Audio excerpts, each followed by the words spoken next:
वेदास्तथा स्मृतिगिरो यमचिन्त्य शक्तिं सृष्टिस्थितिप्रलयकारणमामनन्ति तं श्यामसुन्दरमविक्रियमात्ममूर्तिं सर्वेश्वरं प्रणतिमात्रवशं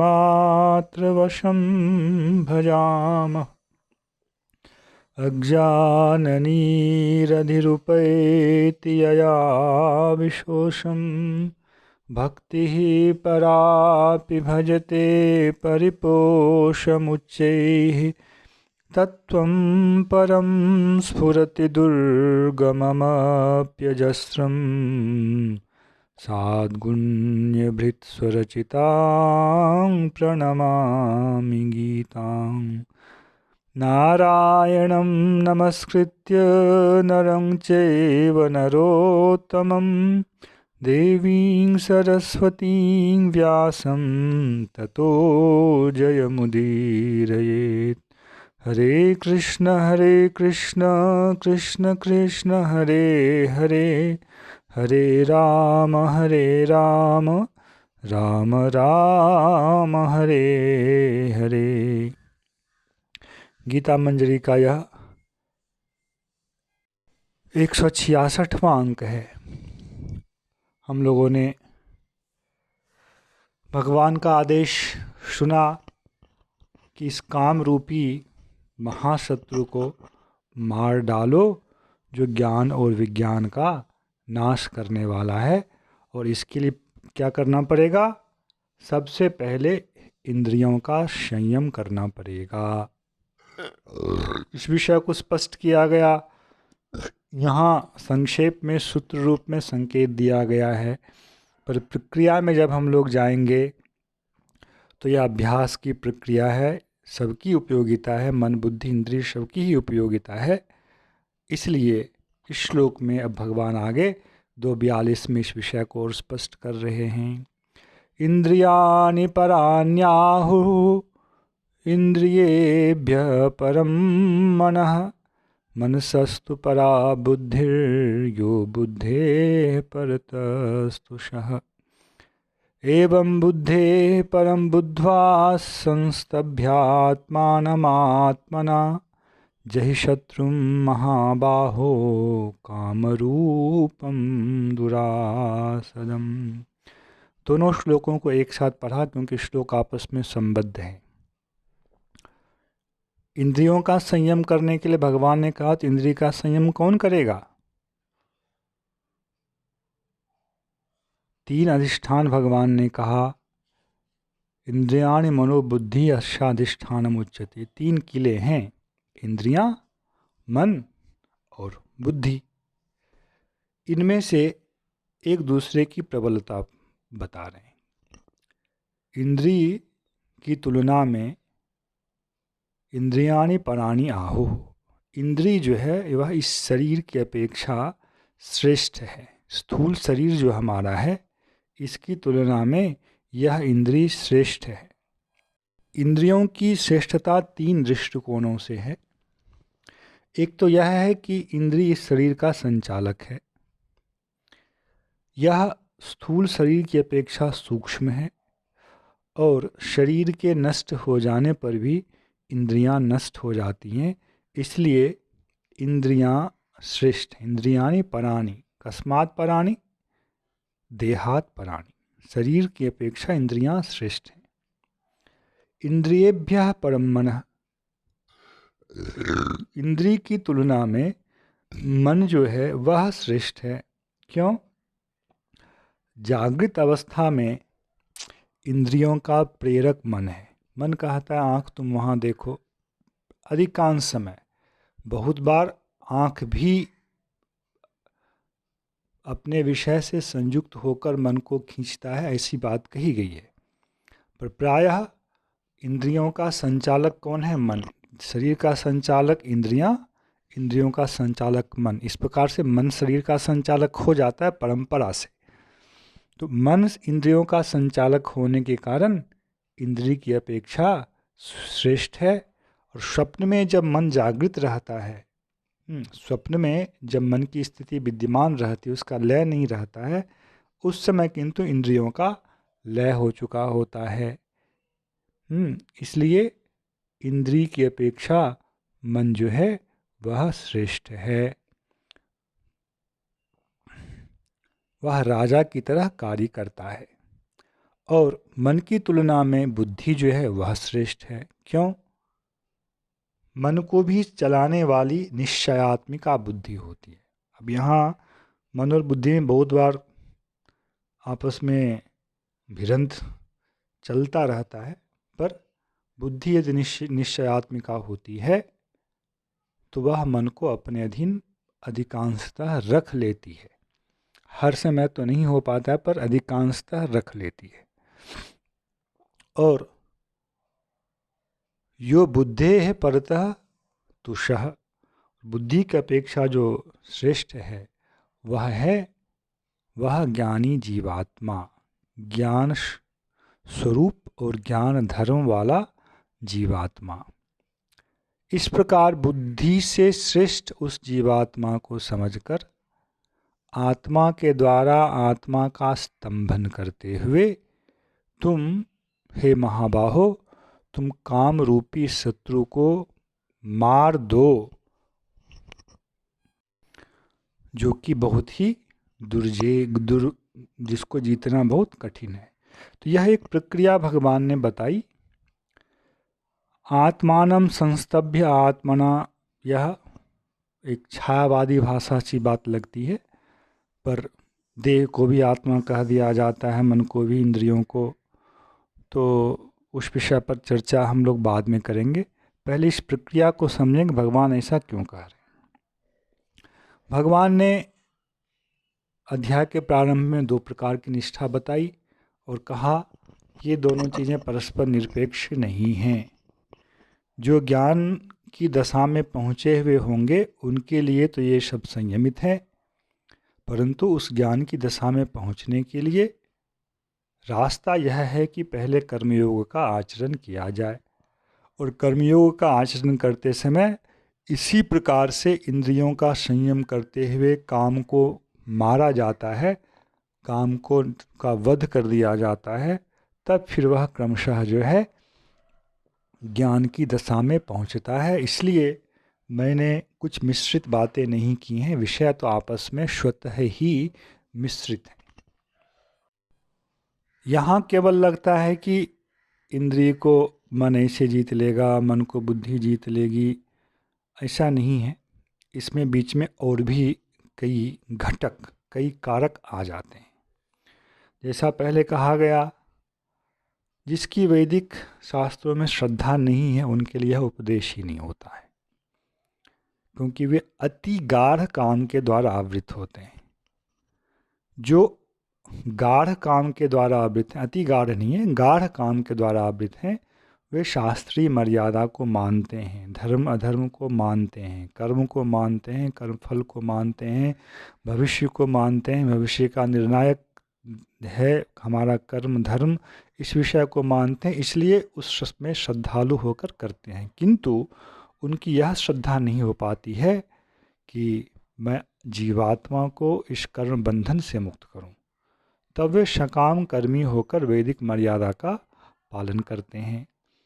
जो इससे ऊपर होते हैं उनका काम गाढ़ नहीं होता है, अगाढ़ होता है, हल्का सा काम होता है उनमें।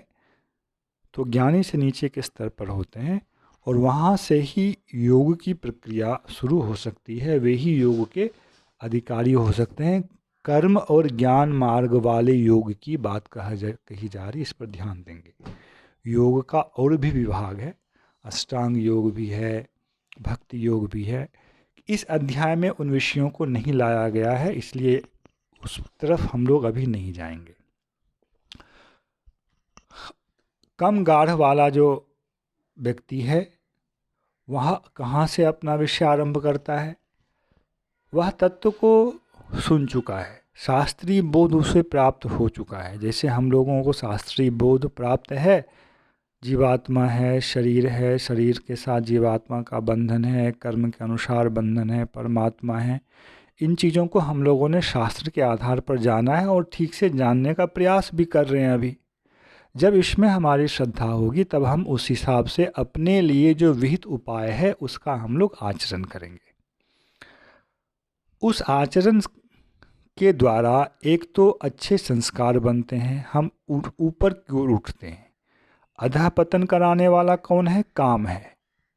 जब हम वैदिक मर्यादा में बंधकर आचरण करना आरंभ करते हैं तो स्वतः ही काम का प्रभाव जो है वह कम होता चला जाता है, क्योंकि वैदिक व्यवस्था ही वैसी बनाई गई है। यदि हम ठीक से उसको मान के चलें, कहीं यदि काम इत्यादि में इंद्रिय तृप्ति के लिए प्रेरणा भी शास्त्र में देखी जाती है, तो यही कहा जाता है उसका लक्ष्य जो है, उसका लक्ष्य आपको उससे निवृत्त करना ही है, ना कि उसमें प्रवृत्त करना है। इस विधि को शास्त्र में परिसंख्या विधि कहते हैं। जो नहीं उस चीज़ को उन्नत रूप में करने के लिए समर्थ हैं, उनके लिए थोड़ी छूट देकर ऐसी व्यवस्था दी गई है कि हठात ऐसा करने से तो उसका स्वभाव ही प्रबल रहेगा और वह मर्यादा का उल्लंघन कर देगा। इसलिए उसके स्वभाव का थोड़ा सा प्रयोग और फिर उसके स्वभाव पर थोड़ा अंकुश, इस मिश्रण के साथ गाढ़ काम वाले के लिए व्यवस्था दी जाती है। और जिसका काम गाढ़ नहीं है उनके लिए फिर कहा जाता है तुम कामनाओं से, उसको सीधे कहा जाता है कामनाओं से ऊपर उठो। दूसरे स्तर वाले, नीचे से जो दूसरा स्तर है उसमें सीधे नहीं कहा जाता कि कामनाओं को छोड़ दो। उनको कामनाओं में प्रेरित करके ही छल से कामनाओं का जो है नियंत्रण किया जाता है। जब उतना नियंत्रण हो जाता है तब नीचे से तीसरी जो अवस्था है जिसमें काम बहुत तरल होता है, हल्का होता है, तब कहा जाता है निष्काम होकर काम करो। अब इस सब चीज़ में देखना चाहिए कि जीवात्मा एक कर्ता भी है, प्रकृति भी एक कर्ता है, भगवान भी एक कर्ता है, तीनों मिले हुए हैं। कर्तापन तीनों जगह है। प्रकृति की कर्तापन के विषय में सुना ही गया। दैव का कर्तापन प्रमाण के द्वारा 18वें अध्याय से हमने दिखाया। और जीवात्मा तो है कर्ता है, जीवात्मा कर्ता शून्य नहीं है। उसके बिना तो प्रकृति भी यहाँ किसके लिए काम करेगी, उसमें भी एक कर्तापन है। पर प्राकृत कर्मों में भूमिका यहाँ प्रधान जो है वह प्रकृति का होता है। इसलिए प्रकृति ही क्रियमाणानि गुणैः कर्माणि सर्वश ऐसा कहा गया। तो जब जीवात्मा वैदिक मर्यादा के अधीन होकर अपने कर्मों को करता है तो इससे ईश्वर प्रसन्न होते हैं। ईश्वर के प्रसाद से वह करता है और अधिक करने की चेष्टा करता है। तब जाकर धीरे धीरे इन अधिष्ठानों में जो कामनाओं का वास है, इंद्रियों में, मन में और बुद्धि में, ये और भी क्षीण होते चले जाते हैं। इसमें बुद्धि का प्राथमिक उपयोग है। शास्त्र के द्वारा ज्ञान बुद्धि प्राप्त करती है। बुद्धि ही निश्चयात्मिका बुद्धि मन को किसी विषय के लिए संकल्पित करने के लिए संकल्पित होने के लिए प्रेरणा देती है। फिर मन के संकल्प के द्वारा इंद्रिय का नियमन किया जाता है।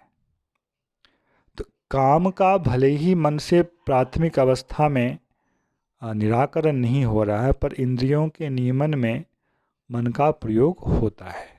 भगवान ने एक विषय कहा था कि जो इंद्रियों को रोक करके मन से चिंतन करते रहते हैं वह मिथ्याचारी है। वह विषय थोड़ा अलग है, क्योंकि जो नीचे से 2 नंबर वाली अवस्था है, गाढ़ काम वाली अवस्था, उसमें भगवान इंद्रिय को रोकने नहीं कह रहे हैं।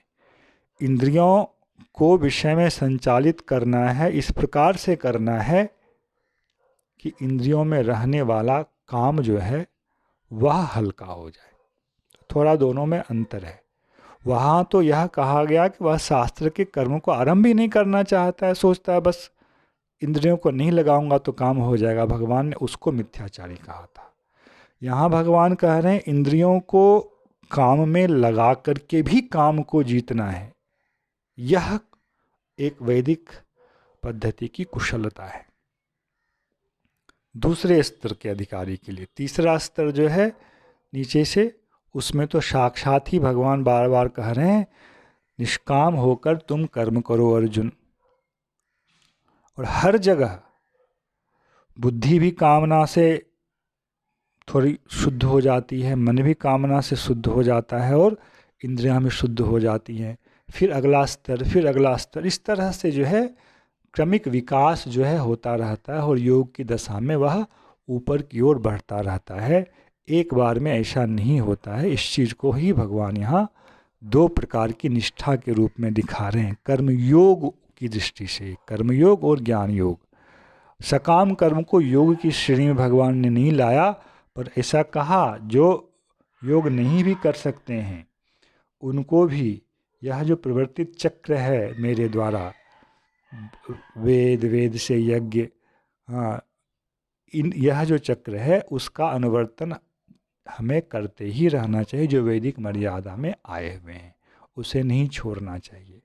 तो अर्जुन को कर्म योग का अधिकारी समझते हुए, मानते हुए या दिखाते हुए भगवान कर्म करने के लिए ही प्रेरित कर रहे हैं।